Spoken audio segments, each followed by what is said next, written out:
Good morning, good afternoon, or good evening, depending on when you are watching this. And now, the Financial Resolution and Deposit Insurance Bill 2017. This is being much talked about.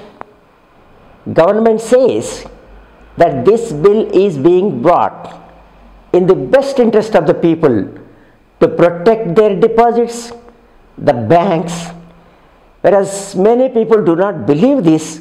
They are scared that this bill is going to play havoc with their hard-earned money, the deposits in the bank. But to understand whether the government's claim that this is being brought or the people's fears that it is going against their interest. So we need to look at what it is. Before that, what is the background for bringing in this Financial Resolution and Deposit Insurance Bill 2017? Going into the details when it is brought and what is going to happen, the legislative mechanism. First, let us look at the background. As we know, 2008, there was a crisis in the banking, mostly in United States and in the European countries. Then the governments had to bail them out with a lot of public money, budgetary allocations. It might look that the banking is private there in those countries. Why should government come and bail them out? The reason is whether banking is that of government or privately owned. But the money there is of the people of that country.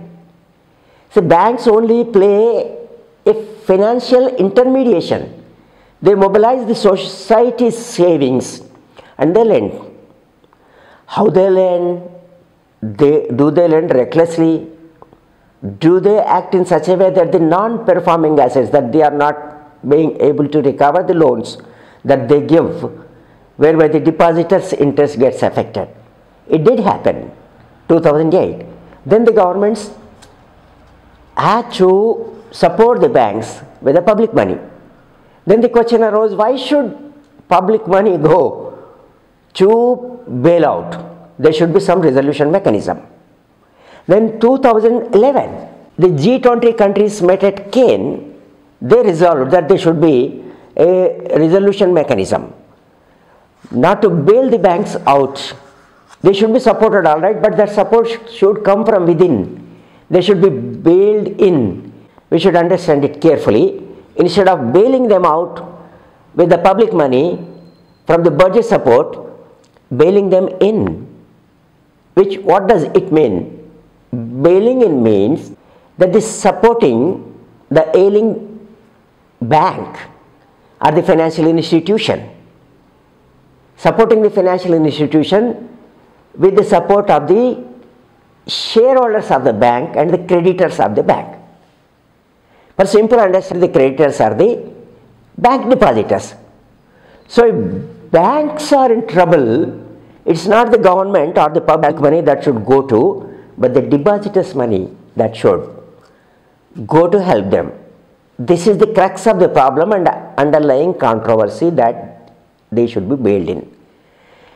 Because India is also a member of the G20, that kind of obligation, if you do not call it pressure, is on India to change its banking laws and bring in the reforms that the other countries are bringing in.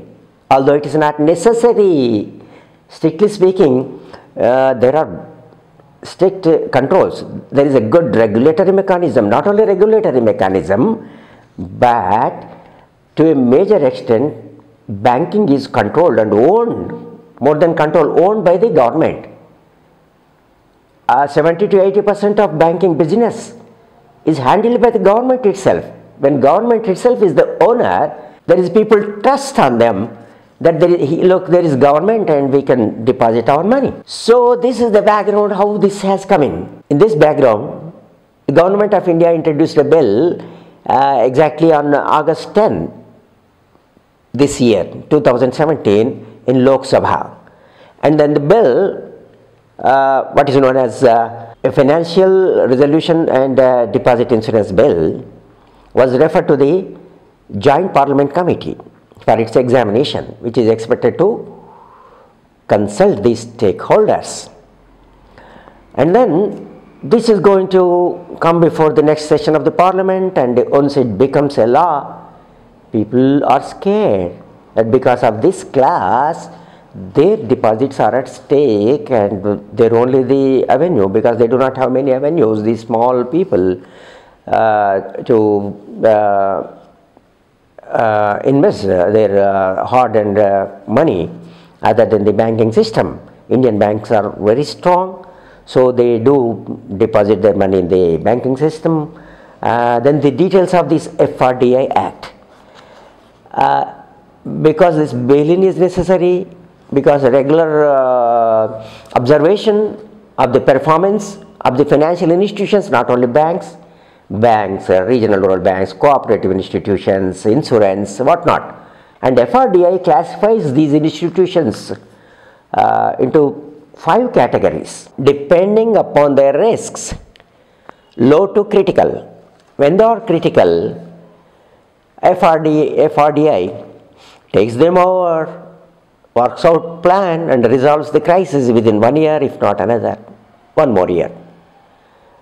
And the process of resolving the crisis also includes, in an extreme case, the liquidation of them.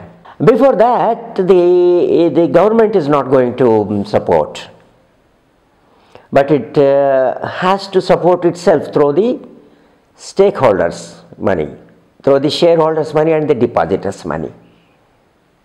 And then this resolution commission comprises 11 members, including 1 chairperson, and majority of them are appointed by the government.